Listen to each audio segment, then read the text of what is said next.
Silchar news 24 আপনাদেরকে স্বাগতম জানাই। আজ হলো 27 জানুয়ারি সোমবার। আজকের কয়েকটি বিশেষ গুরুত্বপূর্ণ খবর নিয়ে আসলাম। আজকের প্রথম খবরটি হলো রাজ্যের বেকার যুবক যুবতীদের জন্য এসেছে একটি ভালো খবর। রাজ্যের যে সকল যুবক যুবতীরা স্বাবলম্বী হতে চান, তার যে কোনো ব্যবসা বাণিজ্য করিতে চান, এই সকল যুবক যুবতীদেরকে রাজ্য সরকারের তরফ থেকে 2 লাখ টাকা করে প্রদান করা হবে। নতুন করে রাজ্যের 75,000 যুবক যুবতীদেরকে 2 লাখ টাকা করে প্রদান করা হবে। 26 জানুয়ারির দিনে পতাকা উত্তোলন করে মুখ্যমন্ত্রী ডক্টর হিমন্ত বিশ্ব শর্মার বৃহৎ ঘোষণা। সঙ্গে রাজ্যের 25,000 নামগড় উপাসনাস্থলীদের জন্য 3 লাখ টাকা করে আর্থিক সাহায্য প্রদানের বৃহৎ ঘোষণা মুখ্যমন্ত্রী ডক্টর হিমন্ত বিশ্ব শর্মা। এদিকে আমেরিকাতে ডোনাল্ড ট্রাম্প রাষ্ট্রপতি হওয়ার পর বিপদে পড়েছে বাংলাদেশ। বাংলাদেশের জন্য এই মুহূর্তের একটি বিশেষ খবর এসে পড়েছে। বাংলাদেশের জন্য কঠোর সিদ্ধান্ত গ্রহণ করেছে আমেরিকার রাষ্ট্রপতি ডোনাল্ড ট্রাম্প। এবার বাংলাদেশ সব ধরনের কূটনীতিক, সামরিক, বিত্তীয় সাহায্য থেকে বঞ্চিত থাকিবে। জো বাইডেনের সময়তে বাংলাদেশ আমেরিকা থেকে শক্তি নিয়েছিল।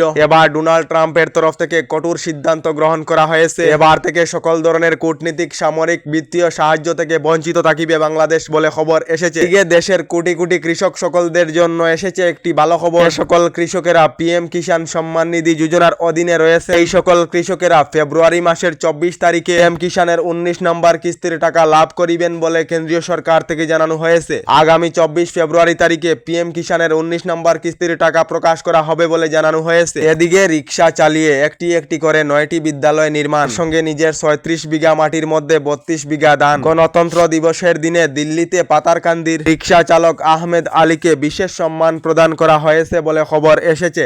এদিকে আজ থেকে উত্তরাখণ্ড রাজ্যে লাগু হতে যাচ্ছে ইউনিফর্ম সিভিল কোড। দেশের প্রথম রাজ্য হিসাবে আগামীকাল 27 জানুয়ারি উত্তরাখণ্ডেতে ইউনিফর্ম সিভিল কোড লাগু করা হবে। প্রধানমন্ত্রী নরেন্দ্র মোদীর রাজ্য সফরের একদিন আগে রাজ্যে ইউনিফর্ম সিভিল কোড লাগু করা হবে বলে জানিয়েছেন উত্তরাখণ্ডের মুখ্যমন্ত্রী। এদিকে বিদেশ সফর শেষ করে রাজ্যে এসে মুখ্যমন্ত্রী ডক্টর হিমন্ত বিশ্ব শর্মার বৃহৎ ঘোষণা। মুখ্যমন্ত্রী ডক্টর হিমন্ত বিশ্ব শর্মা ফেসবুক লাইভের মাধ্যমে জানিয়েছেন, গ্রাম অঞ্চলের পর এবার শহর নগর অঞ্চলেতে নতুন অরুণোদয়ের আবেদন প্রক্রিয়া আরম্ভ করা হবে। গ্রাম অঞ্চলের সব নতুন অরুণোদয় প্রকল্পের হিতাধিকারীরা ফেব্রুয়ারি মাস থেকে টাকা পেয়ে যাবেন বলে জানিয়েছেন মুখ্যমন্ত্রী ডক্টর হিমন্ত বিশ্ব শর্মা। এদিকে ফেব্রুয়ারি অথবা মার্চের প্রথম সপ্তাহে রাজ্যে অসম পুলিশের কনস্টেবলের লিখিত পরীক্ষা অনুষ্ঠিত করা হবে। সঙ্গে তৃতীয় এবং চতুর্থ বর্গের চাকরির পরীক্ষার ফলাফল ফেব্রুয়ারি মাসেতে প্রকাশ করা হবে বলে জানিয়েছেন মুখ্যমন্ত্রী। এদিকে গতকাল শ্রীভূমি অর্থাৎ করিমগঞ্জের বাইপাসে একটি ভয়ঙ্কর সড়ক দুর্ঘটনা সংঘটিত হয়েছে। জানা গেছে দাঁড়িয়ে থাকা লরির সঙ্গে মোটর বাইকের ধাক্কা লেগে ভয়াবহ দুর্ঘটনা সংঘটিত হয়েছে। ভয়াবহ সড়ক দুর্ঘটনার ফলে জীবন মরণের সঙ্গে পাঞ্জা লড়ছেন তরুণ 2 যুবক। সঙ্গে সংকটজনক অবস্থায় শিলচর মেডিকেল কলেজে প্রেরণ করা হয়েছে। তার মধ্যে বদরপুরের দিলশান আহমেদ এবং ফকিরাবাজারের আশরাফ আহমেদ। দিকে এখনো পর্যন্ত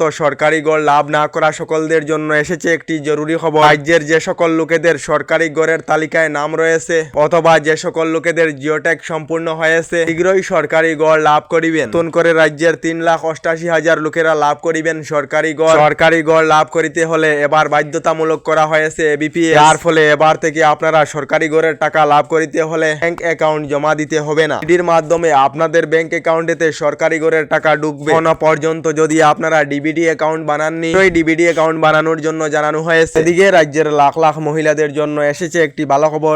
যে সকল মহিলারা মুখ্যমন্ত্রী উদ্যমিতা প্রকল্প অর্থাৎ আত্মসহায়ক গোট এসএইচজি গ্রুপেতে রয়েছে, এই সকল মহিলাদের ভেরিফিকেশনের কাজ ইতিমধ্যে সম্পূর্ণ হয়েছে। আমি ফেব্রুয়ারি মাসেতে মহিলাদেরকে 10,000 করে টাকা রাজ্য সরকারের তরফ থেকে প্রদান করা হবে। তার জন্য রাজ্য সরকারের বাজেটে 2,000 কোটি টাকার অনুমোদন দেওয়া হয়েছে। রাজ্যের 27 থেকে 29 লাখ মহিলারা 10,000 করে টাকা লাভ করিবেন। সকাল ফেসবুক লাইভের মাধ্যমে জানিয়েছেন রাজ্যের মুখ্যমন্ত্রী ডক্টর হিমন্ত বিশ্ব শর্মা। ডেইলি খবরগুলি ভালো লাগলে আমাদের ভিডিওতে লাইক দিয়ে চ্যানেলটিকে সাবস্ক্রাইব করে নেবেন।